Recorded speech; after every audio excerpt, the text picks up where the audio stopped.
porque sean violentas o sangrientas. Dan miedo porque fueron aceptadas, porque mucha gente las vivió en carne propia y luego simplemente decidió no hablar más de ellas, como si borrarlas del recuerdo fuera la única forma de seguir adelante. Hoy te voy a contar 3 de esas historias. Ocurrieron en contextos totalmente distintos y no tienen ninguna relación entre sí, excepto por una cosa muy concreta. En todas, el horror fue normalizado. Nuestra primera parada nos lleva a un hospital público en el este de Europa, a finales de los años 90. Y no, esto no es una leyenda urbana ni un creepypasta. Existen registros médicos que respaldan lo que estoy a punto de contarte. El personal de este hospital empezó a notar algo profundamente extraño, algo que desafiaba toda lógica médica. Durante varios meses, en el ala de cuidados paliativos, los pacientes simplemente dejaron de morir. No es que se recuperaran milagrosamente, no mejoraban, no salían del hospital. Simplemente no fallecían. Personas en estado terminal, con enfermedades incurables y pronósticos de apenas unas horas, seguían respirando durante días, incluso semanas. Mantenían sus constantes vitales estables, pero sin conciencia, sin respuesta neurológica. Sus cuerpos seguían funcionando, pero sus mentes ya se habían ido. Imagina la atmósfera en ese lugar, los pasillos silenciosos, las máquinas emitiendo un pitido monótono y constante, día y noche. Los médicos estaban desconcertados. Revisaban los historiales, repetían los análisis, pero no encontraban explicación alguna. La ciencia no tenía respuestas, pero en voz baja, en los vestuarios y en los turnos de noche, las enfermeras empezaron a hablar de otra cosa, algo que no se atrevían a decir en voz alta frente a los doctores. Notaron una quietud inquietante en los pacientes. No era la paz de un final cercano, era una especie de espera. No esperaban a sus familiares, que ya se habían despedido. No esperaban un nuevo tratamiento, porque ya no había ninguno. Según las enfermeras, parecía que esperaban que alguien los reconociera como lo que ya eran. Una de ellas llegó a escribir en su diario personal: es como si no pudieran irse hasta que nosotros los declaremos. Si no firmamos los papeles, simplemente siguen aquí. La situación se volvió insostenible. Las camas estaban ocupadas por cuerpos que se negaban a morir, y no había espacio para nuevos pacientes. La angustia se apoderaba del personal.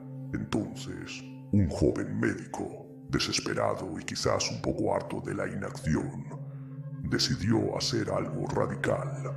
Tomó el expediente de un paciente que llevaba semanas en estado vegetativo y, sin tener un paro cardíaco o un cese de la respiración como respaldo clínico final, firmó su acta de defunción.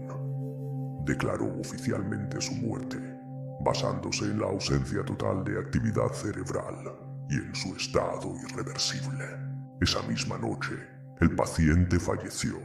Su corazón se detuvo de forma natural, sin intervención alguna. Pero eso no fue lo más extraño. A la mañana siguiente, cuando el personal llegó para el turno de día, descubrieron que otros 3 pacientes de la misma sala habían muerto exactamente a la misma hora, casi al mismo minuto. Como si la muerte del primero les hubiera abierto una puerta que hasta entonces había estado cerrada. A partir de ese día, el hospital cambió su protocolo de forma no oficial. Los médicos empezaron a firmar las actas de defunción de pacientes en estados similares, incluso si técnicamente seguían con vida. Y los pacientes volvieron a morir. El ciclo natural de la vida y la muerte se restableció en aquel lugar. El joven médico que inició todo esto pidió su traslado de inmediato. Consiguió un puesto en otra ciudad y, según sus antiguos compañeros, nunca más volvió a trabajar en cuidados paliativos. No todo el terror viene de lo que se hace, de una acción violenta. A veces, el verdadero horror nace de lo que se retrasa, de lo que se niega, de una simple firma en un papel que separa a un alma de su descanso. Porque al final, ¿quién decide cuándo termina la vida? ¿La biología o la burocracia? Ahora, viajemos en el tiempo y en el espacio a un lugar muy diferente, pero donde la normalización del horror también dejó una cicatriz imborrable. Nuestra segunda historia nos lleva a... No todo el terror viene de lo que se hace. A veces, viene de lo que se retrasa. El miedo más profundo no siempre nace de un grito en la oscuridad, sino del silencio que lo precede, de la ayuda que nunca llega. Hoy vamos a explorar uno de esos lugares, un sitio donde la primera regla de supervivencia es simple, pero aterradora. Nunca llames a la policía.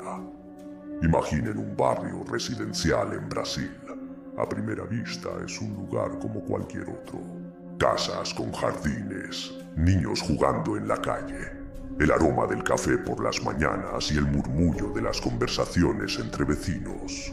Hay tiendas, escuelas, una vida comunitaria aparentemente normal. Pero bajo esa fachada de normalidad se esconde una ley no escrita, un pacto de silencio que todos sus habitantes respetan sin excepción. La regla es no llamar a la policía, jamás. Y no es por las razones que uno podría pensar.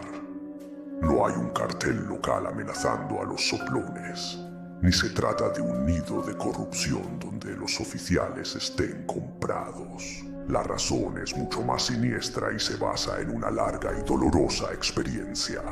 La comunidad aprendió por las malas que cada vez que la sirena de una patrulla rompía el silencio del barrio, algo mucho peor estaba por suceder. No era algo inmediato, no era una venganza evidente, era un terror sutil, una maldición que se adhería a la persona que había marcado el número de emergencias. Los testimonios son escalofriantes.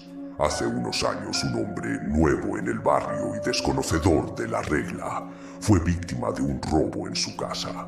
Hizo lo que cualquiera de nosotros haría. Llamó a la policía para denunciarlo. Los oficiales vinieron, tomaron nota y se fueron. Parecía que todo había terminado, pero unos días después, su vida se convirtió en una pesadilla.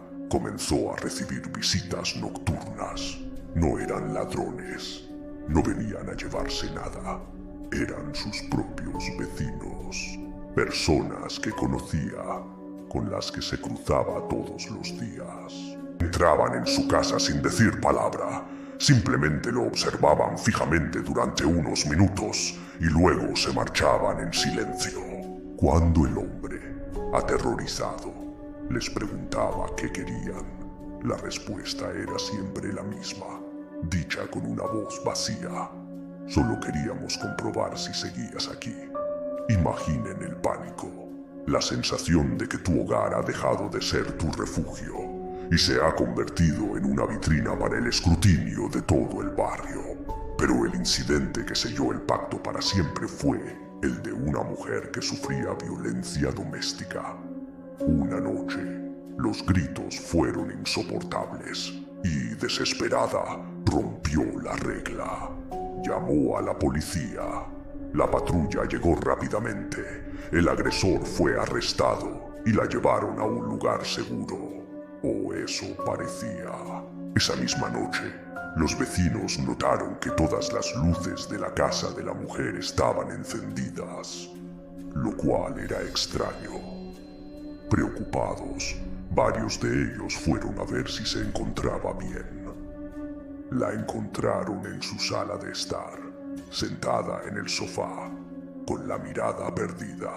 Cuando le preguntaron por lo sucedido, Su respuesta lo celó. Negó rotundamente haber llamado a la policía. Negó conocer al hombre que se habían llevado. Era como si la persona que había gritado pidiendo auxilio horas antes simplemente hubiera desaparecido, reemplazada por una cáscara vacía que repetía una mentira aprendida. Incluso negó haber pedido ayuda en primer lugar. Su rostro no mostraba emoción, solo un vacío aterrador. Esa noche, el barrio entendió el mensaje. La ayuda que llegaba de fuera no era una solución, era un reemplazo. Era como si al llamar a la policía se abriera una puerta a algo que tomaba el control, que borraba el problema original a costa de borrar también una parte de la persona. Desde ese día, la regla se grabó a fuego en la conciencia colectiva. Los problemas se resolvían dentro, entre ellos, o simplemente se soportaban en silencio, porque aprendieron que hay lugares en el mundo donde el verdadero peligro no es el crimen que ves, sino la ayuda que pides. Hay lugares donde levantar el teléfono es el último error que cometerás. Gracias por acompañarme en esta inquietante historia. Nos vemos en la próxima historia. Esta es la tercera y última historia, y para muchos es la más brutal. Ocurrió en una gigantesca fábrica textil en la India. Imagínate el lugar, miles de trabajadores, turnos interminables, el ruido constante y ensordecedor de las máquinas, día y noche, un trabajo repetitivo hasta el agotamiento. Nada que pareciera fuera de lo normal para un sitio así, hasta que la gente empezó a faltar, y no de cualquier manera. Lo verdaderamente imposible de este caso es que los trabajadores no desaparecían al entrar o al salir de la fábrica.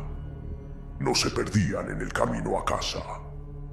Desaparecían durante su turno, en mitad de la jornada. Un momento estaban allí, trabajando en su puesto, y al siguiente, simplemente ya no.